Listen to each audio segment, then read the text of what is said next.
Bonjour à tous, aujourd'hui une petite vidéo surtout consacrée à vous messieurs puisqu'on va parler de la prostate suite à mon article paru dans le magazine Alternative Bien-être de mars 2020 et qui s'intitule Le prunier d'Afrique, la plante des hommes de plus de 50 ans.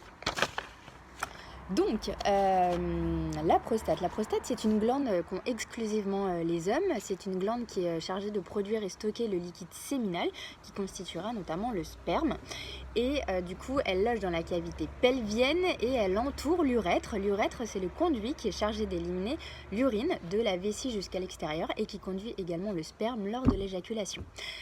Donc un homme en fait de moins de 50 ans, il a généralement une prostate de la taille d'une châtaigne, mais en vieillissant en fait, il y a notamment une petite hormone, la dihydrotestostérone, qui a tendance à se fixer exagérément sur le tissu prostatique et à favoriser sa croissance. Et du coup, cette prostate va se mettre à grossir jusqu'à parfois atteindre la taille d'une clémentine.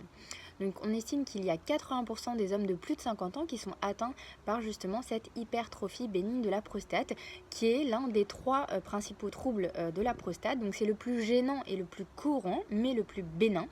On l'abrège parfois en HBP pour hypertrophie bénigne de la prostate.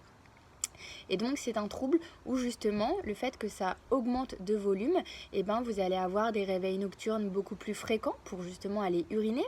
Cette émission d'urine, elle va être de plus en plus lente avec une vitesse du jet urinaire qui va être diminuée, un volume résiduel d'urine qui va rester aussi dans la vessie.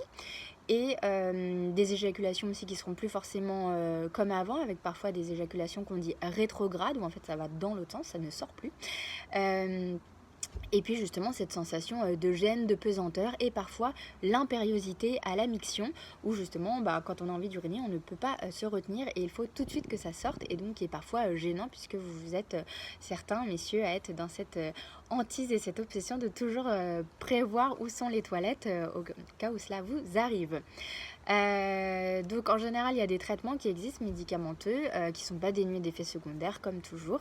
Deuxième trouble qui peut arriver à la cinquantaine, c'est la prostatite qui là est un trouble un peu moins courant que l'HBP, néanmoins c'est beaucoup plus douloureux que ne l'est l'HBP et en fait ça peut être notamment lié à ce volume résiduel qui reste dans la vessie et n'est pas éliminé où ça va s'infecter en fait et comme c'est une zone un peu en cuvette c'est assez difficile d'accès. C'est souvent traité à coups d'antibiothérapie au long cours qui soulage, mais comme vous le savez, prendre des antibiotiques tout le temps et sur du long terme, c'est loin d'être une pratique recommandable. Et enfin, le troisième trouble de la prostate, ce sont les cancers de la prostate, qui est le deuxième cancer masculin après le colorectal. C'est des cancers qui en général sont pas forcément très agressifs et parfois en fait on ne propose pas de traitement, on propose juste une surveillance. Néanmoins, quand il y en a qui sont agressifs, il y a toujours toute la cohorte d'opérations chirurgicales ou de traitements par chimiothérapie, rayons ou hormonothérapie. Alors justement, en fait, en médecine préventive, ce qui est intéressant, ça va être de prévenir tous ces troubles urinaires en prenant des plantes bénéfiques pour la prostate, dont justement mon prunier d'Afrique. Prunier d'Afrique, il n'est pas très connu puisque souvent la plante qui lui vole la vedette, c'est l'épilobe à petites fleurs, qui est vraiment la plante de première intention dans tous les troubles prostatiques. Néanmoins, comme toutes les plantes, elle gagne à être synergisée, que ce soit en prévention ou en curatif, et donc le prunier d'Afrique fait très bien l'affaire. Vous avez également la racine d'ortie et le sabal, qu'on appelle aussi le palmier nain de Floride, qui sont donc 4 bonnes plantes à utiliser pour vos troubles de la prostate, qui vont permettre de réduire la polachyurie, donc le fait d'avoir des réveils fréquents la nuit pour aller uriner, ou même ces émissions fréquentes d'urine dans la journée. Limiter la pesanteur dans le bas-ventre, qui vont permettre de faire baisser votre PSA. Le taux de PSA, c'est un taux d'anticorps spécifique de la prostate, alors qui n'est pas du tout un marqueur fidèle du risque de cancériser, puisque certains ont des PSA qui sont très élevés à 10, 12, 15 et ne cancériseront jamais. Et pour rappel, la norme, c'est 4. Et d'autres ont au contraire, petite moto qui passe, et d'autres ont au contraire des PSA à 2 ou 3 et vont parfois cancériser. Donc c'est pas fidèle, néanmoins ça rassure toujours d'avoir des taux de PSA qui sont pas trop élevés et le prunier d'Afrique permet cette baisse.